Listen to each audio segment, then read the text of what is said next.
How's it going, everybody? This is your guy, Mr. Perspective. Um, a lot has changed since the last videos that I posted here on my YouTube channel. I have since relocated to sunny Los Angeles. I'm excited about it. Matter of fact, this month makes a year, I believe, that I've been here, and really excited about being here. The sense of creativity, it's just the energy of creativity is amazing here in Los Angeles. I'm just looking forward to immersing myself in that. And with that being said, while I'm here, creating some content. So you guys know in the description that I talk about a lot of different things, just offer my perspective on quite a few things. And so the one thing that has stood out to me thus far, and there are a lot of things, but this is what I want to talk to you guys about, is the situation with Antonio Brown, the former star wide receiver for the Pittsburgh Steelers. He was with the Oakland Raiders on a $30+ million guaranteed contract for like a hot second.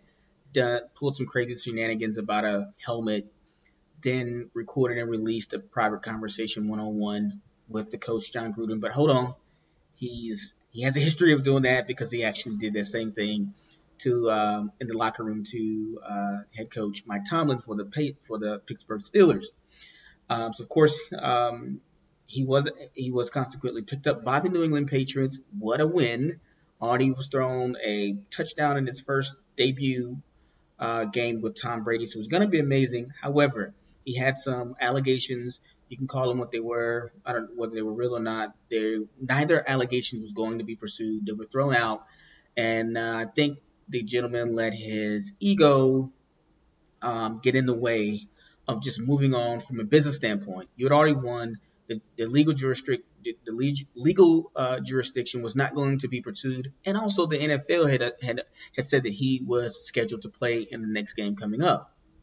Now, I'd like to speak from an informed position, one of intelligence, and so I want to go to the definition of ego. The Merriam-Webster definition one is the self, especially as contrasted with another self or the world, as yourself contrasted with another self or the world. So in this case, how we see ourselves in relation to how the world sees us. Clearly, Mr. Brown sees himself quite differently than the world has had always seen him.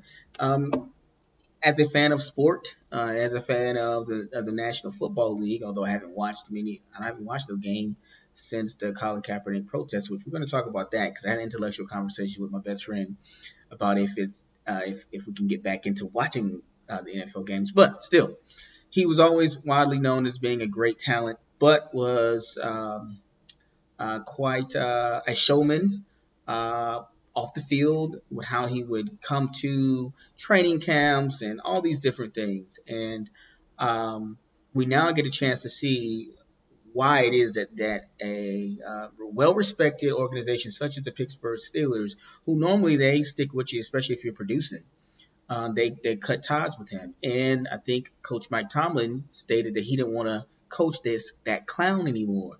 This is some clownish behavior to me because you had everything that you want. You got up out of Pittsburgh.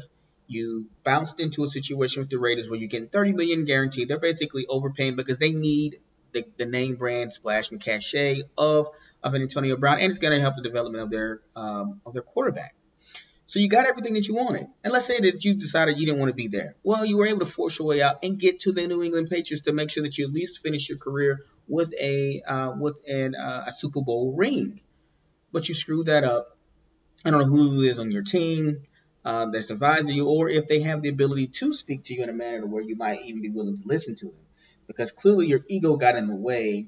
Because why in the world would you, Antonio Brown, send a text message, um, a group chat to one of the accusers, the second accuser, disparaging her, talking about, her financial situation, her family, and I think inside of the text also had pictures of her family. So basically, literally, it was an intimidating threat, an intimidating text message. Of course, Bob Kraft got wind of it on vacation, and you're done. Not to mention Bill Belichick had to answer a bunch of questions again. Um, so what I want to speak on is why I believe that men, definitely black males, we've got to get our egos in check and start to look at everyone and respect everyone's humanity, specifically women. No matter what the details are behind this, whether she was just painting a room or if he tried to come on to her, whatever the case may be, there wasn't any litigation going to be pursued for him. So he had won. He had won the situation. He hadn't lost any money. He hadn't even lost any time on the playing field. But he wanted to go ahead and exact punishment to her. He wanted her to know that you don't screw with me, and I want to continue to to have you quote unquote lose, if you would, because she had lost that case against him because it was going to be thrown out. And now look at what this has gotten him. He goes from being a top wide receiver on with one of the most storied NFL franchises in its history to now he's without a job. It's been cut, and we know how this thing works in the NFL. Once you have been labeled as tainted goods, they just move on from you and look for the next best thing. Teams can and will move on from you. New York Giants moved on from Odell Beckham Jr. And now he's outside of the league. And let's say he goes a few games. Again, the Patriots were going to be a great team with or without him. The the Oakland Raiders have been performing decently with their wide receiving core without him. Um, and the Pittsburgh Steelers, assuming Ben comes back, whether Ben comes back, they were going to perform well without him. Now, again, he's an amazing talent. I just think he squandered a great opportunity because, again, with the platform that he had and the ability to earn and to secure a legacy for himself, now his legacy is going to be known as him being a clown, the person who whose fall from grace is going to be similar to that of a Terrell Owens. Again, we all know the story of Terrell Owens, but again, at least Terrell's didn't let me go ahead and delineate that Terrell Owens was just about his personality and his interactions inside of the locker room. It didn't spill over to the off the court, which I got to give him credit for. But Antonio Brown clearly already had those issues inside of the locker room, and then now you couple that outside of the locker room, and then we're in the era of 24-hour news cycles, and the NFL is just now starting to come out of the public relations firestorm, which has been in with the Colin Kaepernick situation, and then to have this unnecessary attention be brought, it just doesn't make any sense to the NFL to keep him inside of their league, and so they have made a decision to move on from him. How do I feel about that decision? Speaking from a business perspective, as a business owner, it was the best decision because as a business owner, you don't want anyone or anything or that's going to bring any negative press or negative publicity to your brand. The NFL is a brand, which is why they fought like stink to go ahead and settle and they're trying their best to move on from the Colin Kaepernick situation because they want everybody's dollars, whether it's black, white, or whoever the case may be, whatever the demographic is, they want all the dollars because these are billionaire business owners. These are businessmen, and then so it's about profitability. Either you're helping, or you're hurting the profit margin. And clearly at this point, uh, Antonio Brown is now hurting the whole of the NFL. So I think that this was the right decision for the NFL because he's far enough in his career to know better.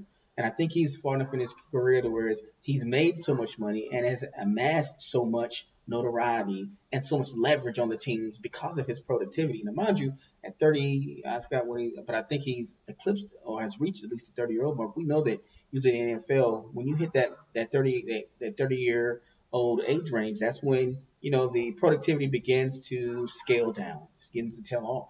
So again, from a business sense, it made sense to move on.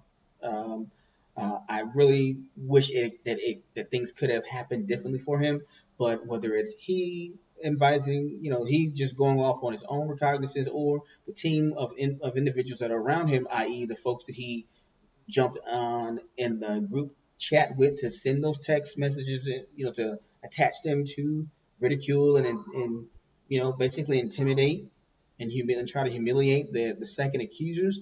The accuser clearly shows that he has the wrong people around him on his team. At this point in his career, I don't know that he'll be able to resolve that. Um, I do think that this is a great learning lesson in one, the era of Me Too, and then the era of social media and 24-hour news cycles. Because once your name makes it on the blotter, man, who knows when uh, you know the news outlets are going to let up on you. I mean, and so now he has to deal with this for God knows how long. He's going to be an easy target each and every time that he's brought up. It's going to be public spectacle and fodder if a team decides to bring him in, because again, we know that those allegations were unfounded, but now those are going to be tied to him. They'll say that they were thrown out, but what remains is what has already been whispered about his personality, how he interacted on the team. Now, no one questions his work ethic. Everyone always says he was one of the hardest working and most dedicated to the craft of being a great wide receiver, and he displayed that each time he suited up. So, not taking that away from him, but it's more than just that when you operate in a team environment. And again, there are other influences at play at bay. Again, I think that Antonio had definitely overplayed his hand.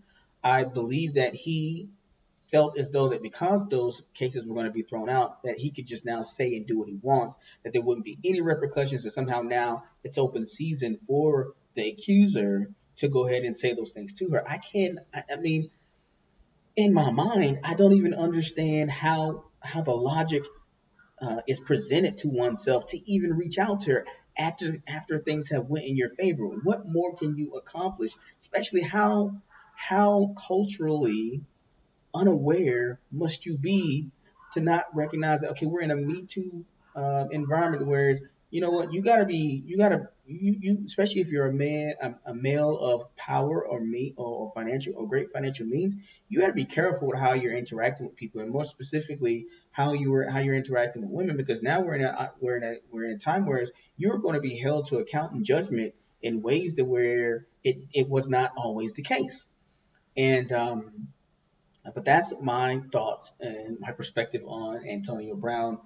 Please feel free to comment and share your perspective on the Antonio Brown situation. If you agree with me, if you don't agree with me, or if you just got a different angle for me to look at, something else that if you've been following this coverage, please feel free to share. I'd love to interact with you. Okay. So thanks so much for your time, guys, and enjoy the rest of your day.